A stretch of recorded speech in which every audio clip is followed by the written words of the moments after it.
누가복음 19장 11절부터 27절까지 말씀. 그들이 이 말씀을 듣고 있을 때에 비유를 더하여 말씀하시니 이는 자기가 예루살렘에 가까이 오셨고 그들은 하나님의 나라가 당장에 나타날 줄로 생각함이더라.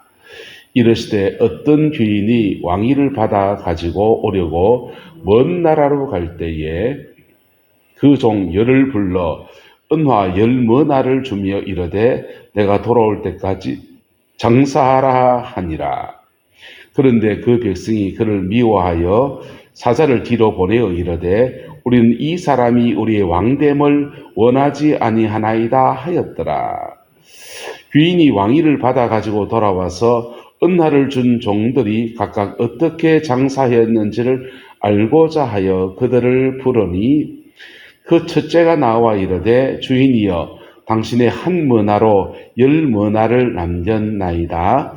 주인이 이르되 잘하였도다. 착한 종이여 내가 지극히 작은 것에 충성하였으니 10고을 권세를 차지하라 하고 그 둘째가 와서 이르되 주인이여 당신은 한 머나로 5머나를 만들었나이다. 주인이 그에게도 이르되 너도 5고을을 차지하라 하고 또 한 사람이 와서 이르되 주인이여 보소서 당신의 한 머나가 여기 있나이다. 내가 수건으로 쌓아두었나이다. 이는 당신이 엄한 사람인 것을 내가 무서워함이라. 당신은 두지 않은 것을 취하고 심지 않은 것을 거두나이다. 주인이 이르되 악한 종아 내가 내 말로 너를 심판하노니 너는 내가 두지 않은 것을 취하고 심지 않은 것을 거두는 엄한 사람인 줄로 알았느냐. 그러면 어찌하여 내 돈을 은행에 맡기지 아니하였느냐. 그리하였으면 내가 와서 그 이자와 함께 그 돈을 찾았으리라 하고 곁에 섰는 자들에게 이르되 그 한 머나를 빼앗아 10머나 있는 자에게 주라 하니 그들이 이르되 주여 그들에게 이미 10머나가 있나이다. 주인이 이르되 내가 너희에게 말하노니 무릇 있는 자는 받겠고 없는 자는 그 있는 것도 빼앗기리라. 함께 했습니다. 그리고 내가 왕됨을 원하지 아니하던 저 원수들을 이리로 끌어다가 내 앞에서 죽이라 하였느니라. 아멘. 이 말씀의 근면을 우리의 인생으로 이루어내는 저와 여러분 되시기를 예수님의 이름으로 축복합니다. 마태복음에 보면은 탈란트의 비유가 나와요. 누가복음에 머나의 비유가 나옵니다. 탈란트의 비유와 머나의 비유는 비슷한 것 같은데 조금 달라요. 탈란트의 비유는 1달란트, 2달란트, 5달란트 이렇게 나눠줍니다. 이 달란트가 1년치 품삯이에요. 1달란트가. 그래서 그 종잣돈을 많이 준 거죠. 그것도 차등해서 줬습니다. 누구는 5달란트 받고 누구는 1달란트 받고. 근데 이 머나의 비유에서는 10종에게 모두에게 한 머나씩 공평하게 나누어 줍니다. 그리고 머나의 비유에서 머나는 100일치 품삯이에요. 그래서 달란트의 비유보다 액수가 작습니다. 누구에게나 똑같은 한 머나씩 줬다는 거예요. 100일치 품삯을 요즘 하루 일당을 얼마 잡으면 됩니까? 계절시급으로 잡아서 10만 원 잡다 합시다. 10만 원. 시간제로 해가지고 만 원씩 치면은 8시간 하면은 8만 원인가요? 8만 원. 계산하기 어려우니까 10만 원 잡고 10만 원 잡으면 100일치 품삯이면은 이제 얼마입니까? 꽤 크지요. 예, 1000만 원입니다. 1000만 원. 1000만 원을 주고서 떠나는데 오늘 본문에 보면 묘한 이야기들이 나옵니다. 하나님 나라가 당장에 뭐 할 줄 알고 나타날 줄 생각하는 사람들에게 이 말씀을 주고 있는 겁니다. 하나님 나라는 늦어질 수 있다는 겁니다. 주님의 재림은 늦어질 수 있다는 얘기를 지금 하고 계신 거예요. 늦어지고 언제까지 늦어지냐? 지금까지 늦어졌습니다. 지금까지 늦어졌습니다. 지금까지 늦었는데 더 늦어질 것이냐? 그거는 몰라요. 그거는 몰라요. 그러나 시대를 보아하니 과대해 가는 것 같습니다. 세계에 세 가지 세계 대전이 일어날 수 있는 거대한 포인트가 있습니다. 두 개가 지금 터졌습니다. 유럽의 우크라이나 저기 터지면서 전 세계에 식량 문제가 생겼어요. 그 다음에 중동에 이란과 지금 전쟁이 터졌습니다. 이란과 미국, 실제로 이란과 이스라엘 전쟁입니다. 이란과 이스라엘 전쟁인데, 이란은 이 아랍 지역, 중동 지역 내에서 이슬람 공화국을 세워야 된다. 그래서 이스라엘이 함께 있는 것을 용납하지 않아요. 심지어는 국제 경기에 나가서 이스라엘에서 나오는 레슬링 선수가 있고 이란에서 나오는 레슬링 선수가 있잖아요. 둘이서 이렇게 1차전부터 쭉 올라가다 보면 3차전, 4차전에서 둘이 맞받치는 수가 생기잖아요. 이란과 이스라엘이 맞부딪히는 경우가 생기잖아요. 그럴 때, 그 밑에 경기할 때 이란 선수가 말합니다. 너 져라. 네 올라가면 이스라엘하고 붙어야 되는데 이스라엘 우리 나라로 인정 안 해. 그러니까 국제 경기에서, 스포츠 경기에서도 이스라엘하고 맞받아치는 거는 나라로 인정하죠. 투명 인간인데 어떻게 그거하고 싸우냐 하면서, 그게 이란의 정책이었습니다. 그게 이슬람 혁명을 통해서 아랍 전체에 이슬람 공화국을 만드는 것이 그들의 꿈이고, 그들이 헤즈볼라와 그 테러리스트를 굉장히 보호하고 돕고 그렇게 해왔던 정책을 펼친 겁니다. 그 나라가 핵을 가지려 하니까 이스라엘이 적을 눈앞에서 핵 가지려 하는 나라를 둘 수가 없으니 눈에 가시 적을 쳐야 되겠는데, 자기 힘으로 치기 어려우니까 미국을 계속 꼬드겼는데 이란이 요즘 내부에 데모도 일어나고 약해졌을 때 사우디하고 이스라엘이 협의해가지고 미국을 와서 좀 쳐주세요. 지금 쳐야 됩니다. 그러니까 어쨌든 거기 전쟁이 났습니다. 한 군데 언제 합니까? 여입니다. 여기 한반도입니다. 아시아에서까지 전쟁이 나면 도화선이요. 저쪽은 우크라이나를 치면서 유럽 전체의 경제, 안보 모든 게 엉망진창이 됐어요. 그리고 중동이 저게 치면요, 석유가 문제가 심각하게 생깁니다. 석유 문제가 심각하게 생겨서 우리가 지금 유가가 뛰기 시작했거든요. 어제 저도 차에 기름 들어갔는데 기름값 팍팍 올랐더라고요. 더 오릅니다, 저거요. 그리고 마지막은 여기입니다. 한반도에까지 전쟁 나면 진짜 세계가 아수라장이 되는 거예요. 자, 그런데 이 마지막 때의 징조 가운데 하나가 전쟁이거든요. 기근이거든요. 마지막 때의 징조 가운데 하나가 이스라엘이 회복되는 거거든요. 마지막 때의 징조 가운데 하나가 온 세계에 복음이 풀어지는 것들이거든요. 다 이루어졌습니다. 몇 군데 빼고는. 근데 지금까지 미루어지다 보니까 우리는 주님의 재림이 언제 하겠어? 내가 죽어서 가는 게 빠르지. 그렇게 생각할 수 있습니다. 그럴 수도 있습니다. 주님이 오시는 것보다 내가 주님께 가는 게 빠를까요? 주님이 내게 오시는 게 빠를까요?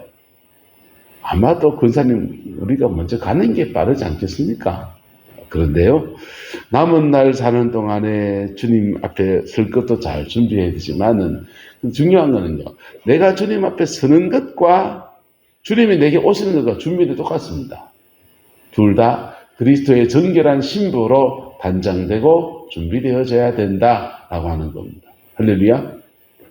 자, 그래서 하나님 나라가 당당 나타날 줄 알고 하고 있는 그들에게 하나님 나라가 늦어질 수 있다라는 얘기를 오늘 본문을 통해서 이야기해 줍니다. 그리고 늦어지는 중에 너희는 어떻게 살아야 되는지에 대한 말씀을 주시고 계십니다.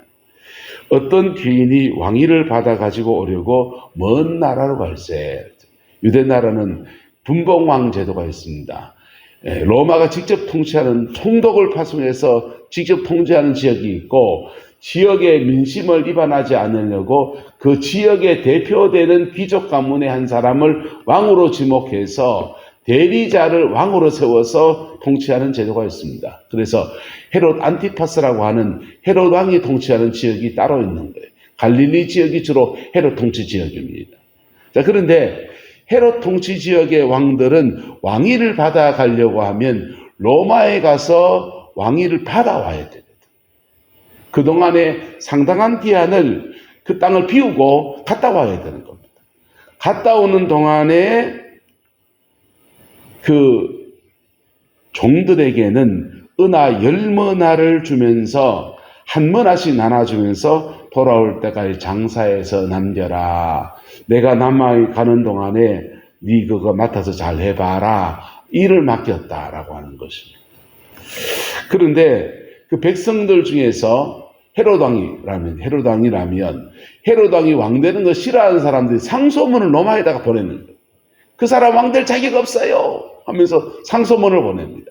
그 상소문 때문에 왕됨을 원치 않습니다. 그 상소문 때문에 일정대로 가면은 100일 만에 돌아와서 그 왕 취임식을 해야 되는데 그게 막 가서 반대하면서 아니 난 그런 사람 아니에요. 난 왕 잘할 수 있습니다.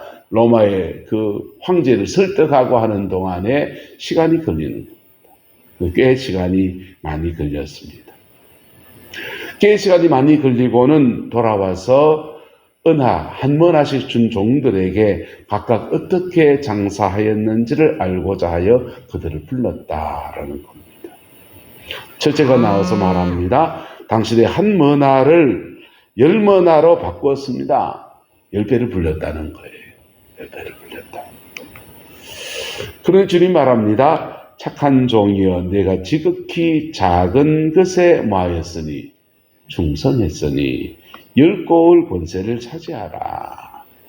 내가 왕위를 받아왔어요. 왕위를 받아왔으니 그 통치의 권한들을 나누어 주는데 내 그 고을들 많은데 그 중에 10고을 차지해서 다스려봐. 우리나라 말한다면 어떻겠습니까?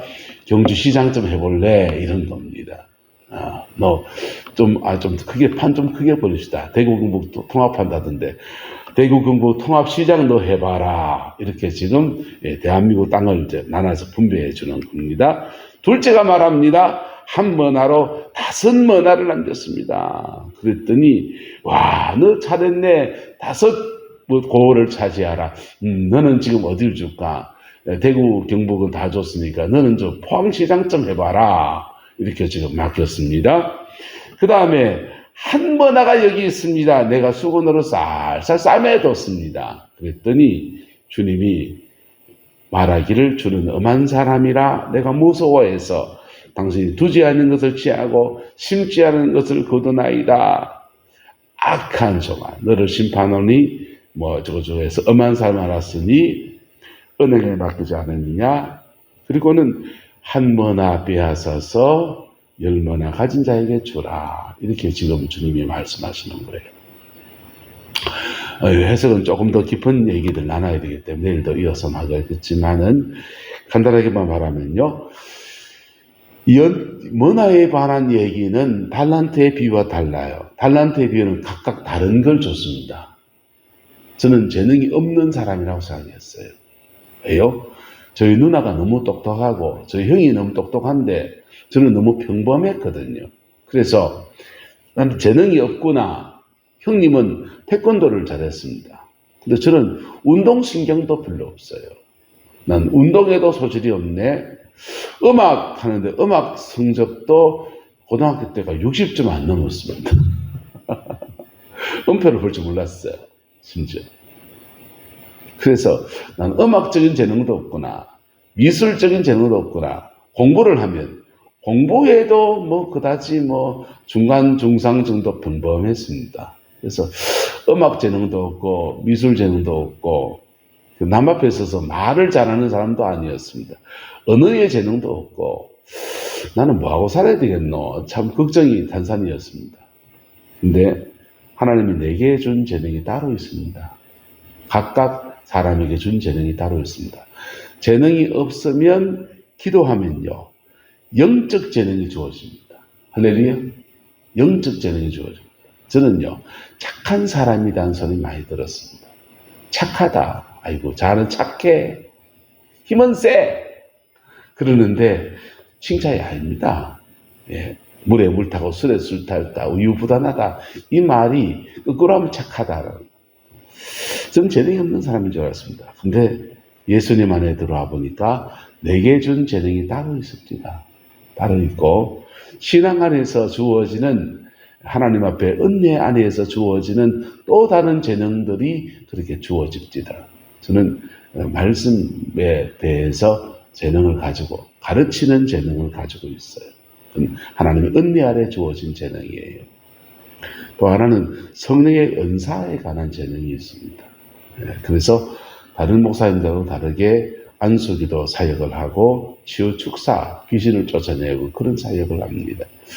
저는 재능이 없는 줄 알았는데 음악적인 재능이 없는 줄 알았는데 그냥 음악을 좋아해서 찬양팀 따라다니면서 보니까 성가대가 찬양팀 따라다니다 보니까 나름 이 세상 나그네 길을 바리톤 솔로 할 정도의 재능을 가지고 있습니다. 찬양인들을 하면요, 경로대학 가서 옆에 선사복지센터 가서 노래 부르면요, 야야야 내 나이가 어때서 사랑의 나이가 있나요? 사실은 이게 드로트 발성이 아니에요. 성악 발성이 살짝 얹어서 가성으로 지금 부르는 거거든요. 근데 그런 음악 소리를 낼 수 있는데 대한 재능이 붙었습니다. 요즘 컴퓨터 시대입니다. 저는 다른 목사님들과 다르게 컴퓨터를 조금 더 잘해요. 그래서 컴퓨터가 있으니까 오늘 새벽에 반주자가 없는데도 열심히 좋은 찬양도 듣고요. 다른 재능은 정말 많은 것을 통해서 더해갈 수 있는 그런 시대에 우리는 살고 있어요. AI가 되면서요. 더 놀라운 시대로 우리는 재능의 한계를 뛰어넘는 그런 시대로 나아갑니다. 그런데요, 그 재능보다 더 중요한 게 뭐냐 하면요, 주님 앞에 충성하는 것. 할렐루야. 주님 앞에 충성하는 것. 할렐루야. 그 주신 재능에 대해서 충성하는 것. 그거 중요합니다. 그러면 날마다 더하시는 은혜들이 그렇게 주어져요.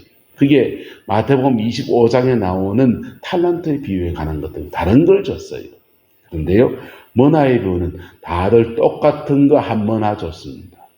우리가 예수 안에서 똑같은 거 하나 받은 거 있습니다. 얼굴 다르고 외모도 성격 다르고 재능 다르고 다 다르지만은 우리는 구원을 2개 받은 것 아니에요. 구원 1개 받았습니다. 예수님의 보혈의 피로 말미암아 구원이라는 은혜를 한 가지 구원을 다 동일하게 받은 거예요. 그 구원받은 것 가운데서 인생을 살아가다가 주님 앞에 내갔을 때 혹은 주님이 오실 그날에 주님의 은혜 아래에서 내게 구원 하나 주셨는데 내가 또 다른 사람을 구원하고 또 다른 사람을 구원해서 10명을 구원했습니다. 이게 머나 비유의 축복입니다. 남은 인생 저와 여러분 살아가는 중에 영혼의 열매들이, 영적 열매들이 그렇게 많이 맺어지게 되기를 예수님의 이름으로 축복합니다. 영적 열매가 어떻게 맺어집니까? 하늘의 미랄이 땅에 떨어져 죽지 아니하면 하늘 그대로 있고 떨어져 죽으면 많은 열매를 맺느니라 했습니다. 내 영혼, 인생을 다 들여서 하나님 앞에 한 영혼 살리기 위해서 최선을 다하는 겁니다. 할렐루야. 때로는 복음을 말로 전하고요. 때로는 행동으로 전하고요. 때로는 그 영혼을 잡고 있는 어둠의 권세를 파쇄해 나가는 중보의 기도를 해나갈 때 그 영혼을 사단의 소강에서 끄집어내 구출해내는 거거든요. 근데요, 이 머나 비유에서 어떤 사람은 주님이 맡겨준 것 속에서 충성했고 제대로 된 열매를 거두었고 어떤 사람은 못 거뒀다는 거예요. 못 거둔 사람의 비유를 보십시오. 못 거둔 이렇게 말합니다. 보소서 당신의 한 머나가 여기 있나이다. 내가 뭘로 싸두었나이다? 수건으로 싸두었나이다. 수건. 하나님은 우리에게 수건 주세요. 수건 뭐 안에 쓰는 겁니까? 땀 닦는데 여름날 했을 때 일할 때 허리치에다가 기다란 수건을 아예 끼고서 그냥 석석 닦아가면서 일을 하고 열심히 수고할 때 우리 위로하시는 은혜가 바로 수건이에요. 이분은요, 수건에다가 꽁꽁 싸뒀단 말은 하나님의 위로하심만 요래 숨어 있었다는 거예요. 안타까운 일이죠. 여러분, 하나님이 여러분에게 준 구원의 은혜를 그 수건에서 끄집어내서 그 생명의 역사로 뻗어나갈 수 있는 은혜가 있게 되기를 주님의 이름으로 축원합니다. 그리고 우리가 최선을 다해서 우리의 삶에 열매를 맺는 거예요. 이 사람이 왜 수건에 싸둡니까? 당신은 무슨 사람이라? 엄한 사람이라. 하나님이 엄하십니까? 하나님은 엄하지 않아요. 하나님은 사랑이세요. 예. 당신은 어떤 사람이라 합니까? 두지 않은 것을 취하고 심지 않은 것을 거두나이다. 아니요. 하나님은 우리에게 주신 것 속에서 거두시는 분이시고요. 우리가 심은 것 속에서 열매 맺게 하시는 분이세요. 할렐루야. 그럴 때 이 하나님이 일하신 섭리 안에서 이분이 나름 그 여정을 걸었다면은 그 열매가 한 달란트 하다가 까먹었으면 또 어때요? 아이고, 네가 그래도 충성했네 하면서 주님이 다시 한번 해봐 하셔서 기회를 주시는 분이십니다. 할렐루야. 여러분, 우리의 남은 인생이 얼마나 됩니까? 우리가 재능이 없다고 생각합니까? 재능 없으면 하나님 앞에 엎드리시면 돼요. 재능보다 더 놀라운 성령의 능력이 우리와 함께합니다. 네, 더 놀라운 성령의 권세가 함께합니다. 옛날 목사님들은요, 신학교를 뒷문으로 한 분들이 많아요. 그래서 속된 말로 무식했습니다. 그런데요, 무식해도 나는 배운 게 별로 없으니 엎드려 기도하면서 맨날 주여 주여 하고요. 예. 근데 그 목회의 가난한 여정을 걸어가면서도 자신의 소임을 다해서 몸부림쳐 나갈 때 그 기도와 그 간구와 그 순종을 통해서 이만한 한국교회 위상을 만들어 주셨어요. 저희 같은 젊은 목사들, 나는 이제 젊은 목사도 알지다마는 우리 같은 목사들은요, 너무 죄송한 사람들이에요. 하나님 앞에. 우리의 머나를 수건에 감추어 두는 사람, 달란트 비유는 땅에 감추어 두었다 했어요. 땅에. 여러분, 어디 감춰둡니까? 땅에 감춰둡니까? 수건에 감춰둡니까? 이런 얘기를 내일 나눕시다. 어쨌든 여러분, 우리에게 무엇을 맡겨두었든지 재능이든지 영혼이든지 그 일에 대해서 충성하는 은혜가 있게 되기를 예수 이름으로 축복합니다. 내게 어떤 영혼을 맡겨두었든지 그 영혼을 하나님 앞에 세워가는 은혜가 있게 되기를 그리스도인으로 축원합니다. 저는 목회를 해가면서 묘한 걸 느꼈습니다. 큰 교회를 하면 성공한 것 같지만 그런 분들이 제자가 없습니다. 큰 교회를 하면 목회가 화려해 보이지만은 제자가 없습니다. 개척교회 하면요, 지하 개척교회 해봤습니다. 우리 애들 둘이, 그 다음에 동네 애들 둘이, 그 다음에 할매 하나, 그리고 새가정 하나, 그리고 예배 드리고, 교회 운영도 안 돼가지고 나는 끙끙끙 거리는데, 근데 그때 제자가 나옵니다. 왜요? 왜 제자가 나옵니까? 한 영혼에 집중할 때, 펑퍼지마이 부푸마이 여러 영혼을 만나는 게 아니고요, 한 영혼에 집중할 때 성령의 그 능력이 확 쏟아져 나가면서 제자가 나옵니다. 그래서 목회를 하나님 앞에 걸어가면서 큰 교회를 못하겠지. 근데 큰 교회에 맡겨주면 큰 교회에 맡은 대로의 어떤 사명이나 뜻이 있다면 작은 교회를 섬길 때는요, 제자를 만드는 거예요. 할렐루야. 제자를 만드는 거예요. 어쨌든 내 맡은 소임에 충성을 다하고, 그리고 내 받은 그 한 머나를 수건에 싸두려고 하지 않는 것. 수건에 싸주는 행동 많습니다. 목사들이요, 맨날 어디 세미나 다니고 은혜 받으러 막 쫓아다니는데 그냥 자기 영혼을 수건에 싸두는, 유튜브로 뭐 좋은 설교 듣는 것, 자기 영혼을 단장하는 데만 그랬으면 수건에 싸두는 것. 수건에 싸두는 사람은 그래도 양호하지, 땅에 파묻어두는 거는 죄된 데 막 써버리고 막 그러는 것들입니다. 그건 더 곤란하죠. 어쨌든 여러분에게 무엇을 맡겨주었든지 그 가치와 그 본질을 이루어내는 은혜가 있게 되기를 주의 이름으로 축복합니다. 주님 곧 오십니다. 기도하겠습니다. 좋으신 아버지 하나님, 주님이 오실 때가 가까운 오늘 이 때에 깨어 기도하는 저희들 되게 인도하여 주시고, 내게 맡겨진 소임 안에서 영혼을 건져내는 아름다운 믿음의 여정 걸어갈게 하나님 역사하여 축복하여 주옵소서. 우리 내남자에게 은혜를 주셔서 숫자적인 부흥도 주시고 교회 안의 성도 한 명 한 명 정말 거듭나게 하시고 정말 그의 삶을 믿음으로 살아내는 제자의 길을 걸어가는 은혜가 있게 축복하여 주시고 교회 학교 어린 영혼들이 이제 새 학기를 맞이하는데 학교 생활 중에 지혜와 명철을 허락해 주시고 주님 신앙의 틀을 잃어버리지 않도록 하나님 교우 관계며 학업 관계며 모든 것에 간섭하여 주시고 예배를 가장 소중히 여기는 아이들 되게 하나님 주장하여 축복하여 주옵소서. 여호와께서 함께해 주시옵고 저희로 제자를 세워가는 기쁨과 은혜가 있게 역사하여 주옵소서. 여호와께서 한없는 은혜와 사랑으로 함께해 주시길 원합니다. 예수님의 이름으로 축복하며 기도드리옵나이다. 아멘.